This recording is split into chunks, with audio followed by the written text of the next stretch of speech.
Now, honorable senators, the leadership of the Senate across the political divide met today, this morning, Wednesday, the 20th of August, 2025. And during that meeting, the leadership noted with grave concern the allegations of bribery and extortion made against the institution of Parliament in general and the Senate in particular. The leadership of the Senate has also noted that the allegations have not included material particulars, including the specific individual senators against whom the allegations of bribery are made.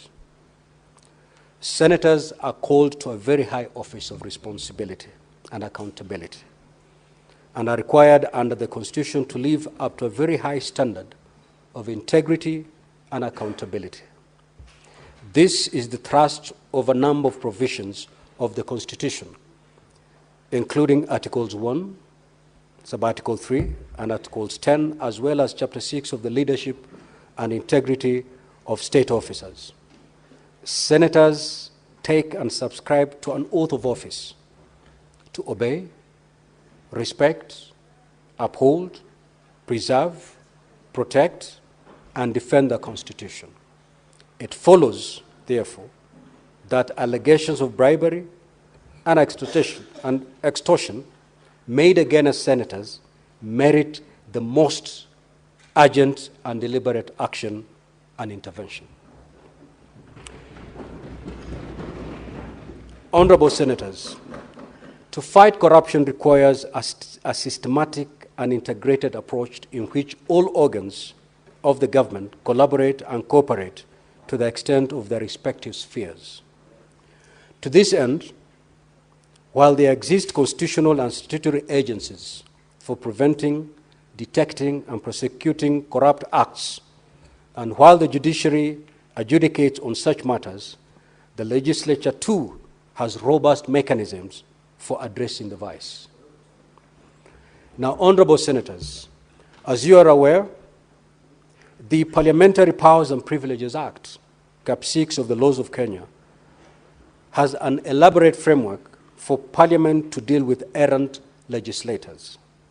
Section 15, subsection 5 of this Act mandates the Committee of Powers and Privileges, which is chaired by the Speaker, either of its own motion or as a result of a complaint made by any person, to inquire into the conduct of a member whose conduct is alleged to constitute breach of privilege in terms of Section 16 within 14 days of receipt of that particular complaint, and to make recommendations to the House for its appropriate action. Part of the conduct that is prohibited under this Act includes improper influence of members of Parliament, fraud, intimidation, offer or promise of any inducement or benefit of any kind of a member in the performance of the member's functions. It is prohibited for members to solicit, receive, or accept any fee, compensation, gift, reward, favor, or benefit of any kind for undertaking or for going to undertake their functions. Honorable senators, for the Senate to invoke this framework, it is most helpful that the information available to the executive and other organs and agencies or other persons is shared with the Senate. As the Speaker of the Senate, I have not received any complaint or information relating to bribery or extortion or any other corrupt practice against a senator from a member of the executive, ministries, department, or agencies of government, a governor, or other county government agencies. If I do receive such complaint, I am obligated and I will take the necessary stern action without delay. Now, honorable senators, concerns have also been expressed about the manner in which Senate has prosecuted its mandate relating to the impeachment hearings for the proposed removal of state officers. The conduct of the Senate in matters impeachment is a matter of public record. It does not show any consistent pattern of acquittal or confirmation of impeachment charges. Of the 19 impeachment proceedings that the Senate has undertaken since 2014, in 8 instances, the Senate has found the charges against the state officer to have been substantiated and has confirmed the impeachment. While in 9 instances, the Senate has found the charges not to be substantiated and has not confirmed the impeachment against the state officers. Notably, in 2 instances, the Senate has dismissed the proposed impeachment for failure to meet the threshold of the law. The Senate has conducted the impeachment proceedings in accordance with the Constitution and the laws and has made its determination on the basis of the evidence and the law. I repeat, the Senate has conducted the impeachment proceedings in accordance with the Constitution and the law and has made its determination on the basis of the evidence and the law. In respect, as in the matters, in this respect, as in the other matters, the Senate welcomes information of any evidence of inducement or other impropriety by any senator for appropriate action in this regard. Honorable Senators, in the course of the last 1 week, statements have been made questioning the constitutional mandate of the Senate to oversight a particular category of state officers, namely county governors. It has been contended that the oversight role of the Senate should be limited to the national government and that oversight over county governors is a preserve of county assemblies. Article 96 of the Constitution sets out as part of the role of the Senate to represent the counties and to protect the interests of counties and their governments. Article 96, subarticle 3, is explicit that the Senate determines the allocation of the national revenue among counties as provided for in Article 217 of the Constitution and exercises oversight over national revenue allocated to county governments. I repeat that one.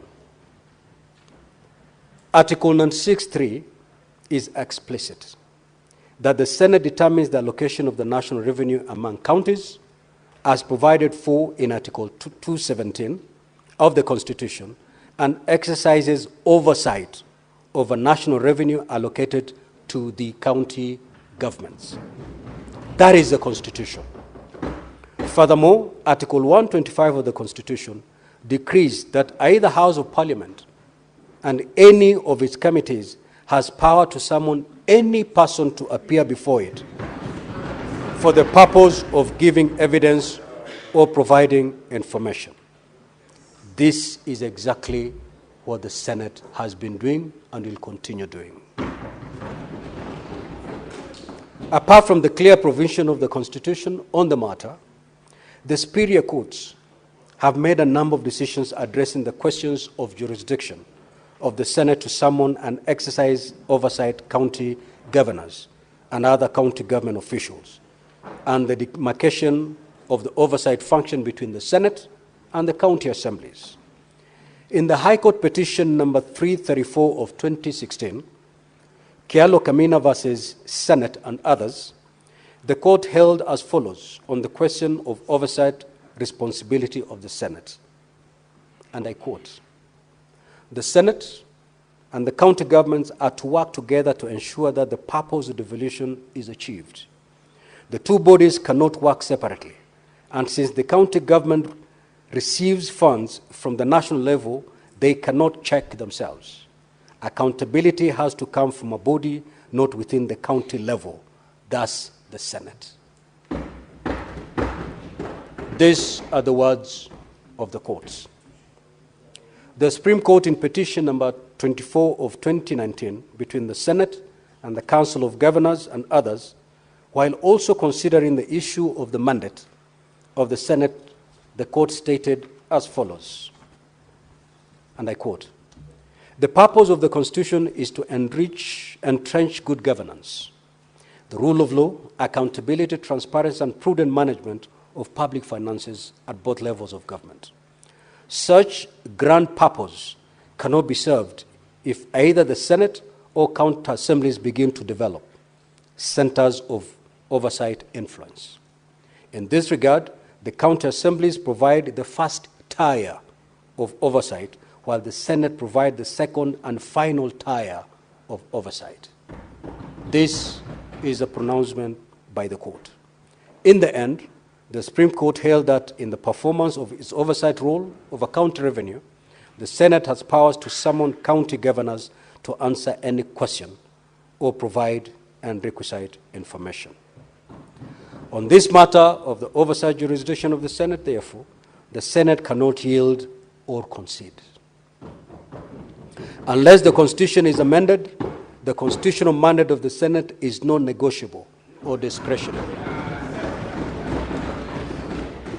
It is a solemn trust it vested on the Senate, while the Senate will continue to discharge faithfully and without fear or favor.